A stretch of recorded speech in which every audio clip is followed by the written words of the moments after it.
Hello friends, how are you? Fine? I hope all of you must be fine. First all, good morning all of you. कैसे हो? ठीक हो? Okay आज हमारा chapter number 2 accounting principles concepts and convention इसका lecture number 2 है. Okay मैंने आपको लास्ट लेक्चर के अंदर ये बताया था अकाउंटिंग के जो कंसेप्ट्स है, अकाउंटिंग जो प्रिंसिपल्स है, इसका यूज़ क्या है. ओके इसका डेली लाइफ में मतलब हमारे अकाउंटिंग के अंदर जो हम लोग अकाउंटिंग की जो डेली लाइफ पे रेगुलर ट्रांजेक्शन्स करते हैं. ओके उसके बाद ledger, posting, trial balance, balance sheets, profit and loss account हम जो बनाते हैं, ओके जो प्रिपेयर करते हैं, इसके अंदर प्रिपेयर करने के अंदर हमें कुछ ना कुछ चीज़ की ज़रूरत होती है. हमारे दिल से तो हम लोग बना नहीं सकते उसको. ओके तो ये सब कैसे करेंगे, तो इसी के लिए मैंने आपको बताया था कि हमें क्या करना होता है. पहले अकाउंटिंग कंसेप्ट्स यानी अकाउंटिंग प्रिंसिपल्स को हमने 2 पार्ट में डिवाइड किया है. एक अकाउंटिंग कंसेप्ट्स में और एक अकाउंटिंग कन्वेंशन में. ओके अकाउंटिंग प्रिंसिपल से इसी के मदद से ये आपको बताएगा कि किस तरह से आपको फाइनेंशियल स्टेटमेंट बनाना है. तो मैंने अकाउंटिंग प्रिंसिपल्स के बारे में थोड़ा इन्फॉर्मेशन बता दी थी. फिर अकाउंटिंग प्रिंसिपल्स के बाद हमें अभी क्या करना है, अकाउंटिंग कंसेप्ट स्टार्ट करना है. तो मैंने अकाउंटिंग कंसेप्ट के बारे में बताया था. अकाउंटिंग कंसेप्ट जो है वो क्या है आपका. अकाउंटिंग कंसेप्ट फर्स्ट अपॉन ये एजम्पशन से. ओके ये मैंने आपको फर्स्ट टाइम बताया था. सेकंड अकाउंटिंग कंसेप्ट जो है वो क्या है, एक पिलर से. ओके इस तरह से ये पिलर है ना आपका, ये पिलर है और आपका अकाउंट है. अकाउंट जो है ये और ये आपका क्या पिलर है, मतलब इस तरह से अकाउंटिंग कंसेप्ट इस तरह से खड़ा है. इसी के बिना अकाउंटिंग हो ही नहीं सकती. ये अगर निकल गया तो अकाउंटिंग गिर जाएगा. ओके तो हमें अकाउंटिंग करने के लिए पहले किस चीज़ की ज़रूरत है, अकाउंटिंग प्रिंसिपल्स की. ये जो अकाउंटिंग प्रिंसिपल्स है ये क्या है, एक तरह के पिलर्स है. ओके और थर्ड बात मैंने आपको बताया था अकाउंटिंग प्रिंसिपल है अकाउंटिंग जो कंसेप्ट है वो क्या इम्प्लाइड है, उसके एप्लीकेशन क्या इम्प्लाइड है. और कहा था ना देयर एप्लीकेशन इज इम्प्लाइड. मतलब इसका जो एप्लीकेशन है ये इम्प्लाइड है. मतलब क्या है, हम लोग इसका यूज जो है, फॉर एग्जांपल मैंने आपको बताया था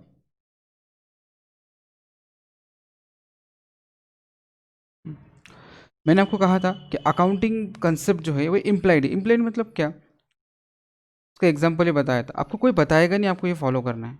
आपको ये मालूम होना चाहिए और ये फॉलो करते आना चाहिए. ओके उसके मैंने डिफरेंट डिफरेंट एग्जांपल ही बताए थे. ओके अब फर्स्ट अकाउंटिंग कंसेप्ट का हम फर्स्ट कंसेप्ट स्टार्ट करेंगे, separate business entity concept. Okay let's start. First concept is a separate business entity concept. Okay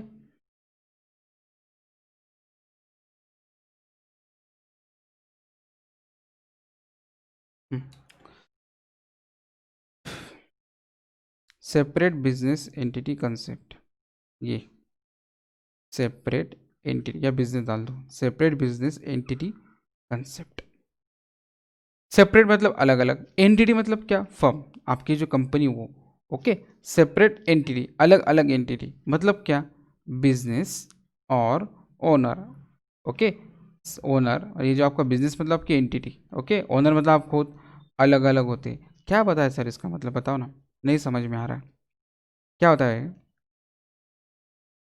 हमारी जो एजम्पशन है, हमारा जो अकाउंटिंग कंसेप्ट है, ये हमें ये बताता है जब आप बिजनेस करोगे क्या करोगे आप.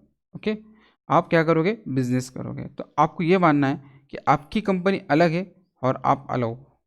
ये देखो फॉर एग्जांपल बताता हूँ, एग्जांपल से आपको जल्दी समझ में आ जाएगा. देखो ये दिख रहा है ये. ये दिख रही है मिस्टर हार्डी. हम्म ये हमारे मिस्टर हार्डी है. ओके इनको क्या करना है, कंपनी स्टार्ट करनी है. You want to start a company. Okay इन्हें क्या करना है, आपकी एक कंपनी बनानी है. आपको ये मिस्टर हार्डी को एक कंपनी बनानी है, मतलब स्टार्ट करनी है. तो उन्होंने एक कंपनी बना दी, दिख रहा है ये देखो कितनी बड़ी कंपनी बनाई उन्होंने. इसका नाम है हार्डी इंडस्ट्रीज. क्या नाम है कंपनी का, हार्डी इंडस्ट्रीज. सर इन्होंने कंपनी तो बना ली, ऐसे तो बनेगी नहीं कंपनी, तो इनको क्या करना पड़ेगा, कंपनी में इन्वेस्टमेंट करना पड़ेगा. ये दिख रहा है देखो, ये दिख रहा है, ये पैसे दिख रहे इतने डॉलर, तो इन्हें इन्वेस्ट किया, दिख रहा है देखो गए, देखो देखो गए. ओके ये इन्होंने क्या किया, इन्वेस्टमेंट किया, मतलब काफ़ी सारा पैसा इसके अंदर डाला. मनी के अलावा इन्होंने और कुछ चीज़ लाया, वो है मशीन्स. कंपनी के अंदर क्या होता है, प्रोडक्शन बनाने के लिए मशीन्स की ज़रूरत पड़ती है. तो इन्होंने क्या किया, देख रहे हैं मशीन, ये देखो गया मशीन भी. तो ये जो कंपनी हार्डी इंडस्ट्री, इन्होंने क्या अंदर क्या डाला, कुछ कैश और कुछ क्या डाला, मशीन्स। देखो मैं आपको बताता हूँ, दिख रहा है ये कैश, ओके, और ये मशीन, मतलब एसेट्स। मशीन हमारे क्या हो गया, एसेट। अभी आपको एसेट क्या मालूम नहीं है, इसे समझो। एसेट का टाइम जो आएगा मैं एसेट का बहुत डीप में पढ़ाऊंगा, ओके। ये जो कैश है ना, उन्होंने सपोज 10 लाख डॉलर, $10 लाख, मतलब $1 मिलियन उन्होंने डाला कंपनी के अंदर, मतलब उन्होंने $1 मिलियन की क्या क्या इन्वेस्टमेंट किया, ओके। उसके अलावा उन्होंने क्या किया, और कुछ मशीन्स खरीदी, ओके। मशीन सपोज $2 लाख की खरीद ली, ओके। तो टोटल उन्होंने कितना, $12 लाख, ओके। चलिए काम करते हैं, हम डॉलर के अलावा हम इंडिया में हैं तो हम इंडिया की बात करेंगे। डॉलर रफ करके दूसरी फिगर डाल दो।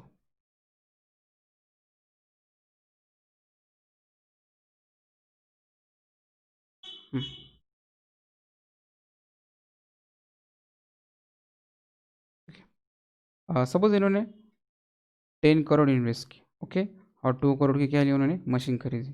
तो टोटल कितना हुआ इनका इन्वेस्टमेंट, 12 करोड़ हो गया। कितना हो गया, 12 करोड़। अब ये 12 करोड़ जो इन्वेस्टमेंट है इनका, ये 12 करोड़ को 10 करोड़ क्या है कि कैश में, और 2 करोड़ क्या है इनका कैपिटल में, सॉरी मशीन्स के अंदर। तो टोटल कितना हुआ इनका, 12 करोड़ हो गया। अब देखो ध्यान से सुनो, ये 12 करोड़ को मैं क्या कंसिडर करूंगा, कैपिटल। क्या कंसिडर करूंगा, कैपिटल। क्यों, क्योंकि मैंने इसको क्या माना है, इन्वेस्टमेंट। और ध्यान से सुनो मैं क्या बताने जा रहा हूँ। ये जो बिजनेसमैन है ना, मैंने आपको इससे पहले भी कहा था, ये बिजनेसमैन ने ये कंपनी अलग है, बिजनेसमैन अलग है। बिजनेसमैन एक व्यक्ति है, इंसान है, पर्सन है, और कंपनी क्या एक नॉन लिविंग थिंग्स है ना, आर्टिफिशियल है वो इंसान ने बनाई हुई चीज़ है, वो आर्टिफिशियल फॉर्म है। आर्टिफिशियल मतलब मैन मेड, ओके। अब याद रखो, ये जो मिस्टर हार्डी है, वो हार्डी इंडस्ट्रीज के कौन है, ओनर है। कौन है वो, ओनर है, ओके। ये मिस्टर हार्डी ने क्या किया, कंपनी के अंदर 12 करोड़ रुपए इन्वेस्ट किए, ओके। 12 करोड़ क्या किया उन्होंने, दिख रहा है, ये इन्वेस्ट किए। याद रखना, जब भी कोई ओनर अपनी कंपनी के अंदर जो पैसा इन्वेस्ट करता है, हम उसे क्या कहते हैं, कैपिटल। क्या कहते हैं, कैपिटल, ओके। और एक ना एक दिन, ध्यान से सुनो मैं क्या बता रहा हूँ, एक दिन जरूर आएगा क्या, हार्डी इंडस्ट्रीज को, ओके, मिस्टर हार्डी को, ये जो हार्डी इंडस्ट्री कंपनी ना, हार्डी इंडस्ट्री कंपनी है, ओके। ये हार्डी इंडस्ट्री को एक ना एक दिन ये 12 करोड़ रुपये क्या करना पड़ेगा, हार्डी को लौटाना पड़ेंगे। क्या करना पड़ेंगे, लौटाना पड़ेंगे, क्योंकि ये हार्डी इंडस्ट्रीज और हार्डी अलग अलग है। सर ऐसे कैसे हो सकता है, जो आर्टिफिशियल ये जो हार्डी इंडस्ट्री है, ये कंपनी, इसको थोड़ा हाथ पैर होते लौटाने के लिए, यस। अरे जब कंपनी बंद होगी तो हार्डी इंडस्ट्री क्या करेगा, निकाल लेगा ना अपने अपनी चीज़ें वापस, बात खत्म हो जाती है, ओके। समझ में आ रहा है। तो याद रखो, ये चीज़, ये देखो ये दिख रहा है, ये जो कैपिटल ये दिख रहा है, ये क्या आपका, ये मशीन, सॉरी कैश, और ये क्या आपका मशीन। ये जो दोनों चीज़ें है, ये कंपनी को एक ना एक दिन क्या करना है, इसको लौटाना ही है। क्यों लौटाना है, क्योंकि वो कैपिटल है, ओके। जो चीज़ हमें लौटाना होती है हम उसे क्या कहते हैं, लायबिलिटी। तो कंपनी के लिए तो लायबिलिटी हुई ना, ओके। कंपनी के लिए क्या हुई, लायबिलिटी हुई। याद सुनो मैं क्या बता रहा हूँ, लायबिलिटी का मतलब क्या होता है, कंपनी को एक ना एक दिन क्या होता है, लौटाना होता है। याद रखो ये सब चीज़ें जो है ना, एक समझने वाली चीज़ें होती है, ओके। इसके अंदर सर ये क्या पढ़ा रहे हो भाई, मैं ये पढ़ा रहा हूँ कि बिजनेस और ओनर अलग अलग होते हैं, ये अलग अलग होते हैं, इससे तो कंपनी को लौटाना पड़ेगा, ओके। मेरा पेन मैं वापस लौटाऊंगा, ये पेन मेरा है, ये मेरा पेन मैं मेरे चीज़ में वापस लौटा सकता हूँ क्या, मुझे नहीं लौटा सकता ना, नहीं। मेरा सपोज मोबाइल है, मेरा पेन है, मेरा पेन मेरा मोबाइल मुझे वापस मुझे ही लौटाना है, ऐसा कैसे हो सकता है, नहीं। कैसे होगा, क्योंकि मेरी पेन और मैं मोबाइल, सर ये मेरा पेन है, ओके। मेरा पेन और मैं एक ही चीज़ माने गया हूँ ना, ये मेरी चीज़ है। उसी तरह से हार्डी इंडस्ट्री और ओनर, ये मेरी मानी नहीं गई है। लॉ ने जो कहा है कि हार्डी इंडस्ट्री एक अलग व्यक्ति है और हार्डी एक अलग है, सॉरी हार्डी इंडस्ट्री एक अलग कंपनी है और हार्डी कौन एक अलग है, दोनों अलग अलग है। ये अलग अलग होने की वजह से एक ना एक दिन हार्डी इंडस्ट्री को क्या करना पड़ेगा, जो भी पैसा कंपनी में इन्वेस्ट किया है हार्डी ने, वो लौटाना पड़ेगा। इसके वजह से ओनर जो पैसा कंपनी में इन्वेस्ट करता है, हम उसे क्या कहते हैं, कैपिटल। और कैपिटल को लायबिलिटी क्यों की गई, क्यों कहा गया है, क्यों क्या, हमें लायबिलिटी क्या करना होती है, हमें मतलब कंपनी को जो चीज़ देना होती है, कॉमन सेंस है ना, जो चीज़ हमें देना है किसी को तो हम उसे क्या कहते हैं, लायबिलिटी। तो ये कैश और मशीन, ये किसने दिया, हमें ओनर ने दिया है। तो ये कैश और मशीन एक ना एक दिन कंपनी को क्या करना पड़ेगा, मिस्टर हार्डी को लौटाना पड़ेगा। एक ना एक दिन मतलब बिजनेस बंद हो गया, दिवाला हो गया, कुछ भी हो गया, तो हार्डी इंडस्ट्री क्या करेगी, वो चीज़ मिस्टर हार्डी को वापस लौटा देंगे। जो चीज़ हमें लौटाना होती है उसे हम क्या कहते हैं, लायबिलिटी। उससे कैपिटल को हमने क्या माना, लायबिलिटी माना गया। और जो चीज़ ओनर इन्वेस्ट करता है कंपनी को, उसको हम कैपिटल कहते हैं। और कैपिटल कंपनी को एक ना एक दिन वापस लौटाना पड़ती है, उससे कैपिटल क्या होगी, आपकी लायबिलिटी होगी। तो business entity, separate business entity concept क्या कहता है, ओनर और बिजनेस दोनों को हमने क्या माना है, अलग अलग माना है। अलग अलग मतलब क्या, सेपरेट सेपरेट कंसिडर किया है। तो समझ में आ रहा है मैं क्या बता रहा हूँ, यस। अब देखो ध्यान से, अगला पॉइंट देखो, next point. According to this concept business है separate entity.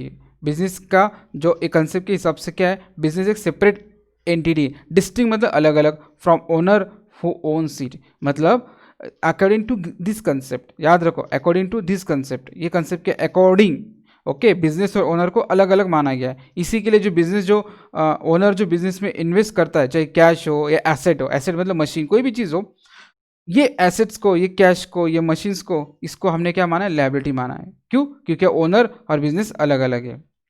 Separate entity means business and owner are treated different entities. मतलब सेपरेट एंटिटी कंसेप्ट के अकॉर्डिंग बिजनेस और ओनर को अलग अलग माना गया है। ये अलग अलग मानने की वजह से ही बिजनेसमैन जो ओनर है, मतलब बिजनेसमैन है जो बिजनेस में इन्वेस्ट करता है, वो इन्वेस्ट करने वाली चीज़ बिजनेस के लिए लायबिलिटी हो जाती है। समझ में आ रहा है, यस सर, नो, यस। अगर आपको नहीं समझ में आ रहा तो एक बात याद रखो, सेपरेट बिजनेस एंटिटी कंसेप्ट का मतलब होता है बिजनेस और ओनर दोनों अलग अलग बंदे हैं, अलग अलग चीज़ है, अलग अलग। ओनर एक पर्सन है और बिजनेस एक आर्टिफिशियल फॉर्म है, ओके, ये आर्टिफिशियल थिंग्स है, चीज़ है, ओके। इसी के लिए, इसी की ये बात को ध्यान रखते हुए ही हमें एक बात याद रखना, जब भी अकाउंटिंग करेंगे तो किसके नाम से करेंगे, हार्डी इंडस्ट्री के नाम से हमारा क्या बनेगा, प्रॉफिट एंड लॉस अकाउंट बनेगा। हमारा हार्डी इंडस्ट्री के नाम से बैलेंस शीट बनेगी। हार्डी इंडस्ट्री के नाम से हम लेजर बनाएंगे, जनरल एंट्री करेंगे। जो पैसा देना है किसी को, किसी व्यक्ति को देना है तो कौन देगा, हार्डी इंडस्ट्री देंगी। अगर किसी से लेना है तो कौन लेगा, हार्डी इंडस्ट्री लेंगी। समझ में आ रहा है क्या बता रहा है, क्यों हार्डी इंडस्ट्री को चलाने वाला कौन है, ओनर ही, हार्डी है। लेकिन व्यक्ति कैसे माने जाएंगे, अलग अलग माने जाएंगे। शायद आपको थोड़ा कम ही समझ में आ रहा होगा। जब मैं जनरल एंट्री स्टार्ट करूंगा लेजर, तो आपको और अच्छे से समझ में आएगा, तब मैं लिंक कराऊंगा। एक बात आपको हमेशा याद रखनी है,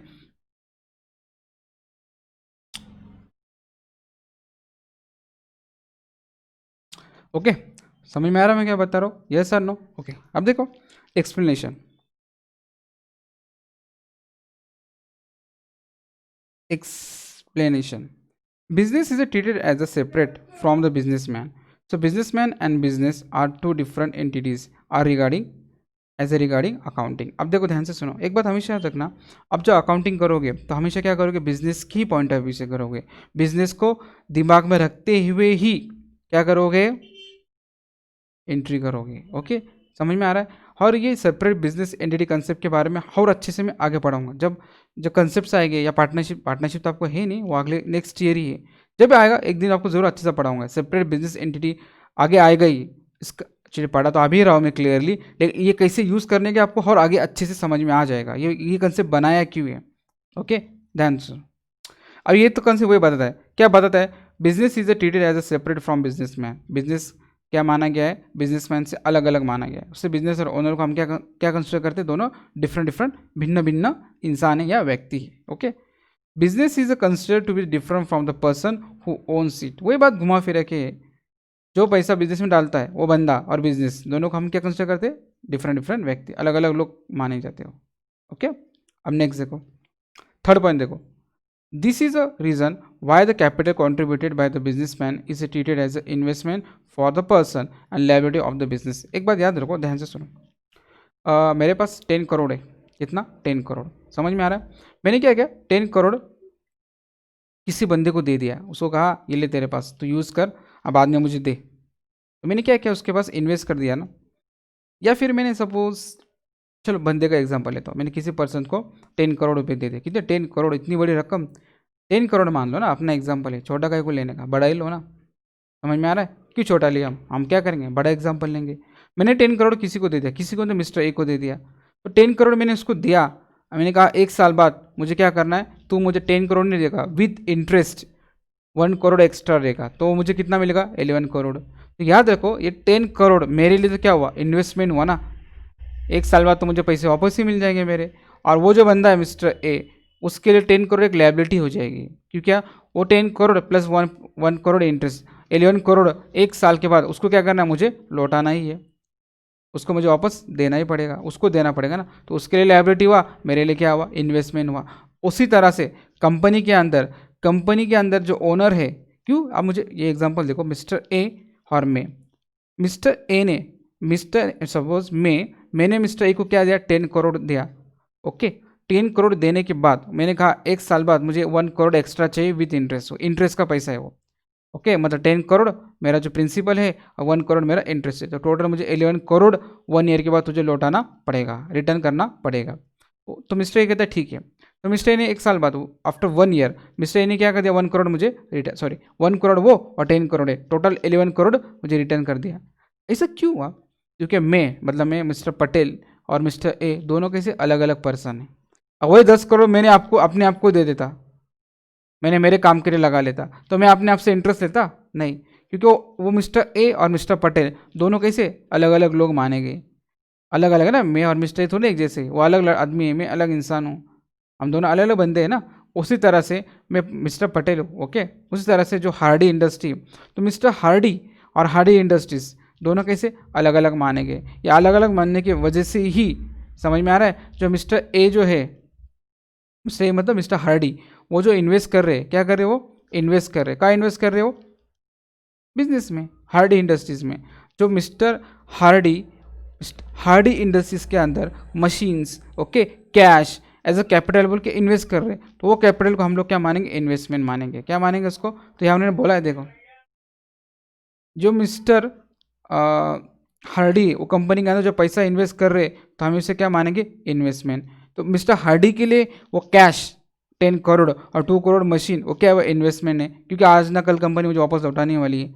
हर कंपनी के लिए वो कैश और लायबिलिटी, सॉरी वो कैश और मशीन, ये क्या है, लायबिलिटी है। इसीलिए कैपिटल जो है ना हम लायबिलिटी मानते हैं। ओके, क्यों? क्योंकि मैं किसके पॉइंट ऑफ व्यू से सोच रहा हूँ, बिजनेस के पॉइंट ऑफ व्यू से, बिजनेस के ही पॉइंट ऑफ व्यू से सोच रहा हूँ। और अकाउंटिंग हमें बिजनेस के ही पॉइंट ऑफ व्यू से करनी है, मिस्टर हार्डे के पॉइंट ऑफ व्यू से नहीं करनी है। तो ये जो कैपिटल है, ये क्या है हमारा बिजनेस में, 10 करोड़ और 2 करोड़ एसेट। तो 12 करोड़ ये किसने दिया हमें, बिजनेसमैन ने। जो भी चीज़ बिजनेसमैन बिजनेस में डालता है उसे हम कैपिटल कहते हैं, और कैपिटल हमें एक दिन लौटाना होता है, उसे कैपिटल बिजनेस के लिए क्या हुआ, लायबिलिटी। तो बिजनेस के लिए कैपिटल लायबिलिटी है, और बिजनेस और ओनर के लिए वो चीज़ क्या है, इन्वेस्टमेंट है। समझ में आ रहा है मैं क्या बता रहा हूँ, यस और no? Okay, it's amount given by businessman. ये अमाउंट कौन देता है, बिजनेसमैन देता है, और बिजनेस क्या करता है, इसको रिसीव्ड करता है।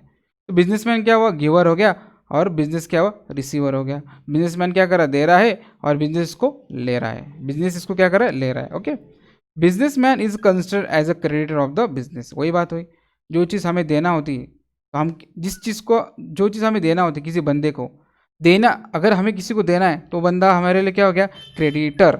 अगर हमें किसी से लेना है तो वो बंदा हमें क्या हो गया, हमारे लिए डेटर। याद रखो, हमें किसी को अगर पैसे देना है ना, जिसको देना है वो हमारे लिए क्या हो गया, क्रेडिटर। बहुत इजी बात है। हाँ, जिससे हमें पैसा लेना है तो हमारे लिए बंदा क्या होगा, डेटर। तो कंपनी हार्डी इंडस्ट्री को क्या करना है, मिस्टर हार्डी को एक ना एक दिन वो कैश और मशीन वापस लौटाना है। तो जो चीज़ हमें देना होती तो हमें उसे क्या मानते, क्रेडिटर। तो कंपनी के लिए, हार्डी इंडस्ट्री के लिए मिस्टर हार्डी कौन हो गए, क्रेडिटर हो गए। Got it? Okay. When accountant record the transaction, मैंने वही कहा था, जो अकाउंट क्या करेगा, अकाउंटेंट ट्रांजेक्शन रिकॉर्ड करेगा, तो he is recording it in the books of business, not in the books of businessman. वो क्या करेगा, जो अकाउंटेंट है वो ट्रांजेक्शन रिकॉर्ड करेगा, क्या करेगा वो, याद रखो, वो ट्रांजेक्शन जो रिकॉर्ड करेगा, वो ट्रांजेक्शन वो क्या करेगा, अकाउंटेंट बिजनेस के नाम से रिकॉर्ड करेगा, बिजनेसमैन के नाम से नहीं रिकॉर्ड करेगा। मैंने अगर 10 लाख का क्या क्या सेल किया, तो किसने किया, मिस्टर हार्डी ने किया, हार्डी इंडस्ट्री ने किया। तो बिल जो बनेगा वो हार्डी इंडस्ट्री के नाम से बनेगा, हार्डी के नाम से नहीं बनेगा। अगर मैंने किसी से कुछ परचेस किया, माल खरीदा, गुड्स खरीद लिया, तो मैं किसने खरीदा? हार्डी इंडस्ट्री ने खरीदा, हार्डी इंडस्ट्रीज ने वो माल, वो गुड परचेस किया, हार्डी ने नहीं। क्यों? क्या सेपरेट बिजनेस एंटिटी कंसेप्ट आपको क्या बताता था? बिजनेस और ओनर अलग अलग होते हैं। जो प्रॉफिट और लॉस यहाँ दिखाया देखो, when he calculate the profit and loss, हम जब profit and loss find out करेंगे तो हम ये कहेंगे हार्डी इंडस्ट्री को इतना इतना प्रॉफिट हुआ है, या ये कहेंगे हार्डी इंडस्ट्री को इतना इतना लॉस हुआ है। ओके, समझ में आ रहा है? He is calculating the profit of the business, not for the profit of businessman. मतलब जब whenever we calculate the profit, so the profit which we calculate in the point of the businessman, sorry, in the point of the business, not in the point of businessman। मतलब हम जो भी profit find out करेंगे वो किसके point of view से करेंगे? Business के पॉइंट ऑफ व्यू से करेंगे, बिजनेसमैन के पॉइंट ऑफ व्यू से नहीं करेंगे। तो एक की बात हमें 100 बार में वही बात बता रहा हूँ, क्या बिजनेस और ओनर अलग अलग होते। तो बिजनेस के अंदर हम जो भी परचेस करेंगे, सेल करेंगे, प्रॉफिट निकालेंगे, लॉस निकालेंगे, वो किसके नाम से निकालेंगे? बिजनेस के नाम से निकालेंगे, बिजनेसमैन के नाम से नहीं निकालेंगे।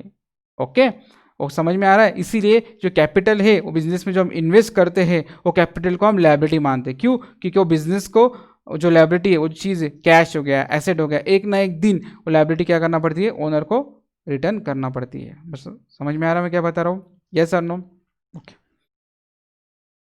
अब वही बात है, repeat, this concept is applicable all forms of business. ये कंसेप्ट सबके लिए है। ओके, चाहे वो ओनर हो, एक आदमी चला रहा हो कंपनी, मतलब सोल प्रोपराइटर, या अगर एक से अगर ज़्यादा लोग चला रहे तो हमसे क्या होता है? Partnership form. तो या चाहे वो पार्टनरशिप फॉर्म हो या कॉर्पोरेट एंटिटीज हो। Okay, owner invested capital which is called a risk capital, he claim the capital, he claim on the profit of the enterprises. This means we have to record the even those transaction which are related to the owner. एक बात याद रखो, ध्यान से सुनो, मेरी company, okay, मेरी company मतलब मैं खुद हूँ। ओके, अगर ये बिजनेस, ये सेपरेट बिजनेस एंटिटी कंसेप्ट आता ही नहीं, तो मैं मतलब ओनर जो बिजनेस में पैसे डाल रहा हूँ, ओके, या निकाल रहा हूँ, अगर मेरी खुद की कंपनी तो मैं लिखता ही नहीं, यहाँ तो मैं तो डाल रहा हूँ, मैं क्या को लिखूंगा मेरा? नहीं।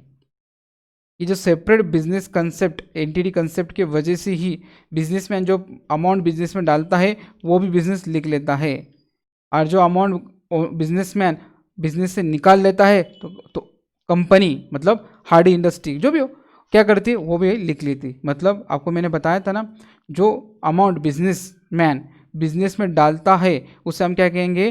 कैपिटल। ओके, और जो अमाउंट, जो चीज़ गुड्स हो या कैश हो वो बिजनेस से निकाल लेता है, कौन? ओनर, अपने पर्सनल यूज़ के लिए, तो उसे हम क्या कहते हैं? ड्राइंग। ड्राइंग कब करते हैं? जब ओनर है वो क्या करता है? अपने खुद के काम के लिए, निजी ज़िंदगी के लिए, पर्सनल लाइफ के लिए कुछ पैसा या कुछ चीज़ बिजनेस से ले जाता है, निकाल लेता है, तो हम उसे क्या कहेंगे? ड्राइंग। मतलब कंपनी, मतलब जो भी फर्म हो, बिजनेस हो, अगर उसका ओनर मतलब बिजनेसमैन, ओनर जो भी हो, प्रोपराइटर, वो क्या कर रहा है? अपने कंपनी में इन्वेस्ट कर रहा है, तब बिजनेस क्या करेंगे? लिख लेंगे। सपोज हार्डी इंडस्ट्रीज है, हार्डी इंडस्ट्रीज के अंदर मिस्टर हार्डी ने 10 करोड़ दिया कैश, तो हार्डी इंडस्ट्री लिख लेगी क्या भाई? हाँ, मिस्टर हार्डी ने क्या हार्डी इंडस्ट्रीज को 10 करोड़ दिया है। अगर 10 करोड़ में से मिस्टर हार्डी ने 2 करोड़ निकाल लिया, 2 करोड़ निकाल लिया, तो हार्डी इंडस्ट्री ये भी लिख लेगी कि मिस्टर हार्डी ने हार्डी इंडस्ट्रीज से 2 करोड़ निकाल लिया। अगर खुद के काम से निकाला होगा, पर्सनल यूज़ के लिए, बिजनेस के यूज़ के लिए नहीं, उसके खुद की निजी ज़िंदगी के लिए, पर्सनल लाइफ के लिए, तो बिजनेस उसको क्या मानेगा? ड्राइंग मान लेगा। समझ में आ रहा है? इसी कंसेप्ट बहुत इंपॉर्टेंट है, ये कंसेप्ट की वजह से कैपिटल ड्राइंग का कंसेप्ट समझ में आता है हमें। समझ में आ रहा है? इसकी एक ही पंचलाइन है, बिजनेस और ओनर अलग अलग होते हैं। Got it? Okay, next. अभी हमारा सेकंड कंसेप्ट है मनी मेजरमेंट कंसेप्ट। सर ये मनी मेजरमेंट कंसेप्ट क्या है? बहुत आसान है, वही ट्रांजैक्शन को रिकॉर्ड करो जो पैसे में शो हो सके। ये बहुत आसान है, वही ट्रांजैक्शन को रिकॉर्ड करो, वही ट्रांजैक्शन को रिकॉर्ड करो जो हम पैसों में दिखा सके। सर क्या होता है? मतलब देखो, in accounting only those transactions are recorded in the books of account which can be expressed in the terms of money. Any transaction which cannot measure in the terms of money are not recorded in the books of account, even if they are very useful or important for the business. अभी 3 line में मैंने क्या बताया या कोई भी transaction book के अंदर लिख रहे हो, रिकॉर्ड कर रहे हो, वो मनी के फॉर्म में हो। अगर वो ट्रांजेक्शन मनी में नहीं किया गया हो, चाहे वो ट्रांजेक्शन कितना भी ज़रूरी हो, हम लोग क्या करेंगे, बिजनेस में नहीं लिखेंगे, मतलब बिजनेस के अंदर वो रिकॉर्ड नहीं होगा। फॉर एग्जांपल क्या, नॉन मॉनिटरी ट्रांजैक्शन।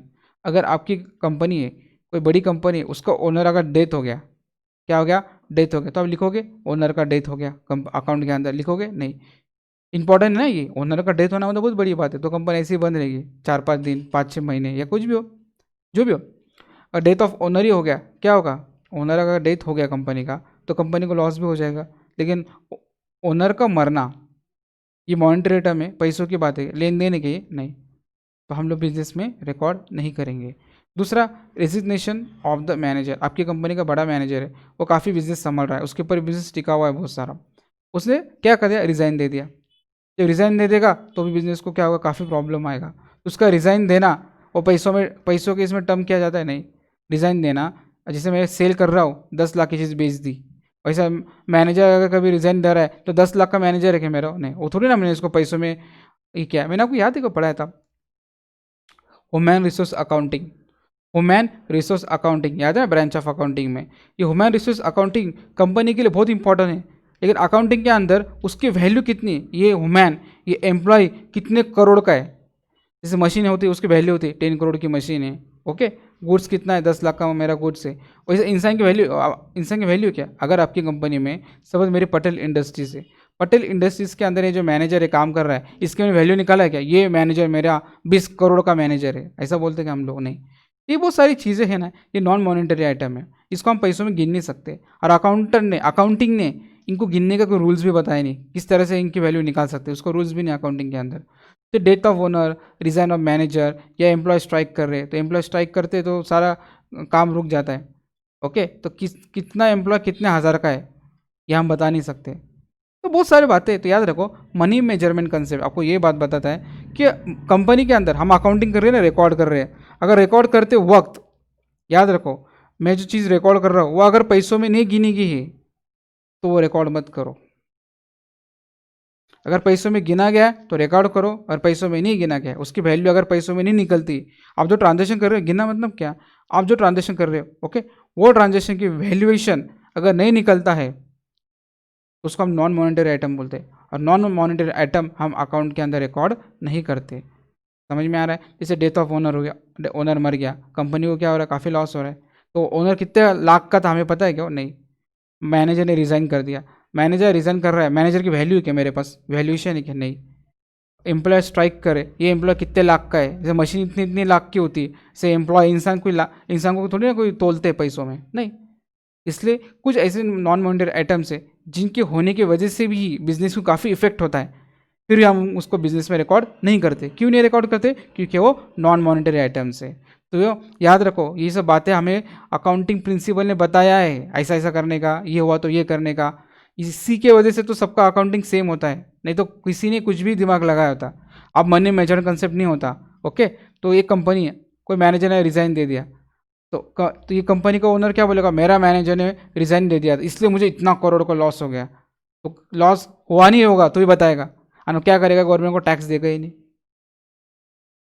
बस समझ में आ रहा मैं क्या बता रहा हूँ। ऐसे बहुत सारी बातें, आप 11 के स्टूडेंट हो, आपका शायद ये 6-7 नंबर का क्लास है, आपको ये बहुत सारी बातें नहीं समझ में आ रही होगी, ये आपको आएगी, मैं आपको श्योर 100%, जब जैसे जैसे आगे आएगा ना, मैं आपको पिछला ज़रूर एक ना एक लिंक कराऊंगा। हाँ देखो, ये कंसेप्ट वहाँ था, मैंने आपको ये पढ़ाया था, ये से लिंक करा दूंगा, प्रैक्टिकली पढ़ाऊंगा आपको अकाउंटिंग की हर चीज़ आपको प्रैक्टिकली पढ़ाऊंगा मैं, ओके। ध्यान दो, नीचे देखो, all are the key person, ये जितने नहीं, बहुत मेन की मतलब इंपॉर्टेंट लोग थे, अफेक्ट द बिजनेस, इनके वजह से बिजनेस को इफेक्ट हो रहा है। कैसे इफेक्ट हो रहा है, इनके मरने की वजह से, ओनर का मरने की वजह से, मैनेजर का रिजाइन करने की वजह से, एम्प्लॉय के स्ट्राइक करने की वजह से कंपनी को लॉस हो रहा है। लॉस होना ये अलग चीज़ है, बात समझो।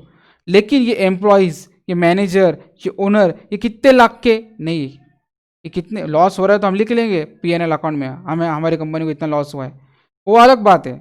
लेकिन ओनर मर गया, कितने लाख का ओनर मरा, ऐसा बोलते क्या हम लोग, नहीं।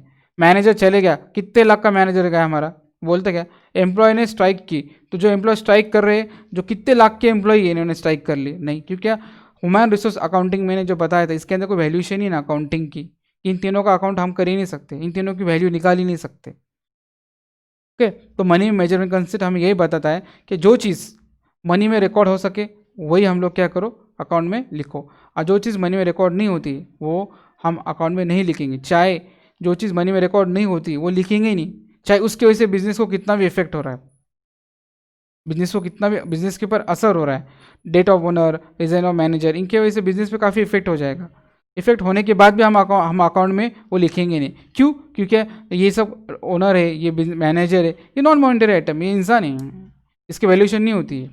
शायद आपको समझ में आ रहा होगा, क्योंकि मैं काफ़ी बात सेम रिपीट कर रहा हूँ। But not recorded because their measurement, देखो यहाँ लिखा है, देखो their measurement in the money monetary term, ये जो है ना death of owner, resignation of manager, strike by employ, इनका हम मॉनिटरी टर्म में मेजर नहीं कर सकते, not possible, so it is not recorded in the books of account. तो ये बुक्स ऑफ अकाउंट में रिकॉर्ड नहीं होगा। समझ में आ रहा कितना इंपॉर्टेंट कंसेप्ट देखा, separate business entity concept, money measurement concept, इन्हीं चीज को ध्यान में रख के अकाउंटेंट क्या करता है, साल भर अकाउंट के एंट्रिया करता है। समझ में आ रहा है मैं क्या बता रहा हूँ, यस और नो? अब देखो मनी मेजरमेंट कंसेप्ट, ये तो बात पता, अगर हम मनी मेजरमेंट कंसेप्ट के अंदर हम every country has its own currency, हर कंट्री का अपनी ओन करेंसी होती है, so it is easy to understand and express to record any transaction in the terms of money in our country, मतलब in the terms of rupees in our country. मैं India में हूँ, okay, Maharashtra में हूँ, मैं अगर कभी गुजरात में माल सेल कर रहा हूँ, गुड्स सेल कर रहा हूँ, या मध्य प्रदेश में सेल कर रहा हूँ, या कर्नाटक में सेल कर रहा हूँ, या मैं आंध्र प्रदेश से कुछ माल परचेज भी कर रहा हूँ, तो पूरे इंडिया में रुपीज़ है तो कोई बात नहीं, रुपीज़ टू रुपीज़। लेकिन मैंने अगर कोई ऐसी कंपनी से माल परचेज किया बाहर से या किधर से भी, जिसका ट्रांजेक्शन किस में होता है, डॉलर में, या फिर लीरा में, चाहे फिर किस में, रियाल में, पाउंड में, ओके, कोई भी हो, अलग अलग करेंसी में क्या कर रहा हूँ मैं, ट्रांजेक्शन कर रहा हूँ। सपोज मेरा लोकल मार्केट में मैंने क्या किया, 5 लाख का गुड्स परचेस किया, ओके, लेकिन लाख नहीं था, 5 लाख डॉलर थे, समझ लो कितने थे, 5 लाख डॉलर्स। समझ में आ रहा है, ध्यान सुनो, ये लोकल मार्केट है, ये जो है फॉर एग्जाम्पल सुन लो, मैंने 5 लाख के क्या किया, दो बातें, करेंसी है, अगर लोकल मार्केट है, लोकल मार्केट में तो क्या होगा, हमारा रुपीज़ ही रहेगा, तो मैंने कितने किया, 5 लाख का गुड्स परचेस किया, तो मैं बुक में लिख लूँगा, रिकॉर्ड कर लूँगा कि मैंने 5 लाख का गुड्स परचेस किया, ओके। लेकिन अगर फॉरेन मार्केट में, सुनना मैं क्या बता रहा हूँ, फॉरेन मार्केट में कुछ माल मैंने लोकल मार्केट से खरीद लिया, और कुछ माल मैंने कहाँ से खरीद लिया, फॉरेन मार्केट से। तो जो माल मैंने फॉरेन माल मतलब गुड्स मैंने क्या किया, फॉरेन मार्केट से परचेस किया, वो कितना था आपका, $8,000 का था। कितना था, $8,000। अब डॉलर जो है वो तो इंडियन तो रुपये है नहीं, तो मैं क्या करूँगा, करंट प्राइस के हिसाब से डॉलर का कन्वर्ट रुपीज़ में कर लूँगा। सपोज $1 कितना होता है, 17 रुपीज़ होता है, तो मैं 8,000 को 70 से मल्टीप्लाई करके कितना आंसर है हमारा, 5,60,000। और ये 5 लाख का तो मैंने क्या किया था, हमारा लोकल मार्केट से परचेज किया था, टोटल कितना हमारा 10,60,000। तो ये क्या करूँगा मैं, मेरे बुक के अंदर लिख लूँगा। तो हम यहाँ अकाउंटिंग ये दिखा ना, but when transaction take place across the border of country then rupees is not acceptable. तो रुपीज़ क्या होगा, एक्सेप्टेबल तो होगा नहीं, तो हमें क्या करना पड़ेगा, जिस कंट्री से हम लोग परचेस कर रहे हैं, जिसको पेमेंट करना है तो उसको डॉलर में करना पड़ेगा, रुपीज़ में नहीं होगा, रुपीज़ होगा ही नहीं, डॉलर में करना पड़ेगा। सपोज सऊदी में करे तो रियाल, दिरहम, लीरा, पाउंड, जो भी हो, रिंगत, जो भी आपका जो कंट्री से आप क्या कर रहे हो, सेल या परचेस कर रहे हो, तो वो कंट्री की करेंसी में आपको क्या करना पड़ेगा, कन्वर्ट करना पड़ेगा। समझ में आ रहा है, यस और no, got it, okay. Next, going concern concept, क्या बोला मैंने यहाँ, गोइंग, ये बहुत इंपॉर्टेंट कंसेप्ट है। बिजनेस का जीवन लॉन्ग टाइम होता है। अब मैं आपको हर एक अच्छे से एग्जांपल देता हूँ, ध्यान से सुनो। आपकी जो स्कूल होती है ना, आप फर्स्ट स्टैंडर्ड में थे, कितने स्टैंडर्ड में, फर्स्ट स्टैंडर्ड में, ओके, फर्स्ट स्टैंडर्ड में आप थे, फर्स्ट स्टैंडर्ड से लेकर 10th स्टैंडर्ड आपकी स्कूल का ईयर होता है, 11th स्टैंडर्ड से आपका कॉलेज स्टार्ट होता है, ठीक है, ओके, ठीक है। फर्स्ट स्टैंडर्ड से लेकर 10th स्टैंडर्ड तक आप कितने से एग्जाम देते हो, 10 एग्जाम दे देते हो। जब फर्स्ट स्टैंडर्ड में रहते हो, स्टडी करते हो, 1 ईयर के बाद जब ईयर एंड होता है अप्रैल के अंदर, आपकी क्या होती है, एग्जाम्स होती है, फाइनल एग्जाम्स। आप अगर उसमें पास हो जाते हो तो आपको क्या होता है, सेकंड स्टैंडर्ड में प्रमोट हो जाते हो, मतलब आप सेकंड स्टैंडर्ड में चले जाते हो, ओके। सेकंड स्टैंडर्ड में पास हुए तो थर्ड स्टैंडर्ड में जाते हो, थर्ड में पास हुए तो फोर्थ में जाते हो, फोर्थ में पास हुए तो फिफ्थ में, ऐसे करते करते आप कहाँ जाते हो, 10 में। फिर 10 में साल भर स्टडी करते हो, फिर स्टडी करने के बाद एग्जाम्स देते हो, फिर पास अच्छे मार्क्स से पास हो या पास हुए तो आप 11-12 में जाते हो। ओके, अब मुझे बताओ, इससे कभी होता है कि फर्स्ट स्टैंडर्ड में अगर बच्चा गया तो चीज़ पढ़ते जाता है, फर्स्ट स्टैंडर्ड में पढ़ा, सेकंड स्टैंडर्ड की किताब, साल खत्म हो गया, फिर सेकंड स्टैंडर्ड की किताब पढ़ लिया, साल खत्म हो गया, ईयर खत्म हो गया, थर्ड स्टैंडर्ड की बुक्स पढ़ लिया, ईयर खत्म हो गया, फोर्थ स्टैंडर्ड की बुक्स पढ़ लिया। ओके, ऐसे पढ़ते पढ़ते जो 10th स्टैंडर्ड में जाता है तो एक साथ फर्स्ट स्टैंडर्ड से लेकर 10th स्टैंडर्ड तक सारे के सारे एग्जाम्स ले लेते। ऐसा नहीं होते, ऐसा होता है नहीं, क्योंकि आपका स्कूल का ईयर क्या क्या बांट दिया है। आपकी स्कूल की life first to 10th standard 10 साल की जो लाइफ होती है वो अलग अलग हिस्सों में बांटा है। वो किस में बांटा है? ईयर्स में, first year, second year, third year, first year, second, third, fourth, fifth से 10 तक। आपकी स्कूल 15-16 जून को स्टार्ट होती है, 14 अप्रैल को खत्म हो जाती है, मतलब छुट्टी लग जाती है आपको, एग्जाम्स के बाद आपको आराम, एक साल खत्म। तो आपका साल कहाँ से चालू होता है? फर्स्ट जून से या 15 जून से लेके तो 15 अप्रैल तक। समझ में आ रहा मैं क्या बता रहा हूँ? यस और नो? ओके। अब जिस तरह से आपका स्कूल की लाइफ होती है उसी तरह से अकाउंट की भी लाइफ है। मैं बिजनेस मैन हूँ, मेरी पटेल इंडस्ट्रीज़ मेरी खुद की कंपनी है। मैं क्या बनाता हूँ? वाटर बॉटल की मैन्युफैक्चरिंग करता हूँ।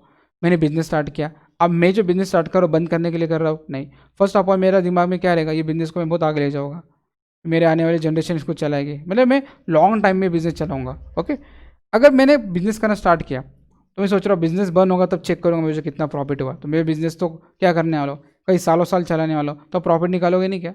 यस, निकालोगे। इसी के लिए अकाउंटिंग ने आपको एक ईयर बांट दिया है। जैसे आपका स्कूल का ईयर होता है ना, 1 जून से लेके तो 15 अप्रैल तक, उसी तरह से आपका अकाउंटिंग का भी एक रूल होता है। अकाउंट के जो ईयर आपका जो बिजनेस होता है ना, वो बिजनेस को अकाउंट ने क्या कर दिया है? ईयर में बांट दिया है।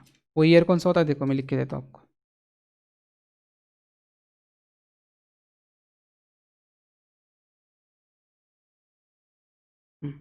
देखो, 1 अप्रैल टू 31 मार्च, ये बात याद रखो। 1 अप्रैल टू 31 मार्च, ये आपका क्या अकाउंटिंग ईयर है। यहाँ से आपका अकाउंट स्टार्ट होता है, यहाँ जाके ख़त्म हो जाता है।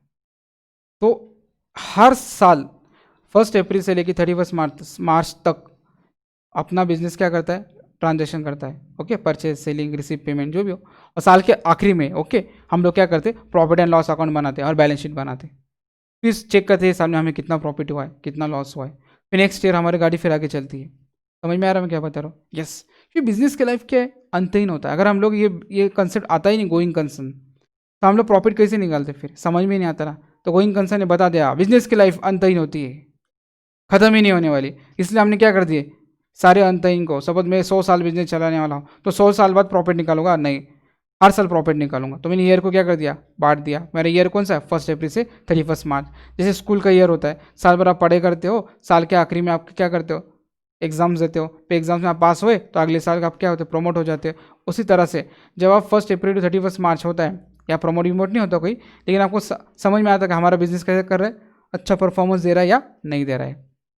समझ में आ रहा है मैं क्या बता रहा हूँ? यस और नो? ओके, अब देखो, ये तो मैंने आपको रफली बता दिया, अब पढ़ के बताता हूँ और थोड़ा एक्स्ट्रा बातें भी बताता हूँ क्या है।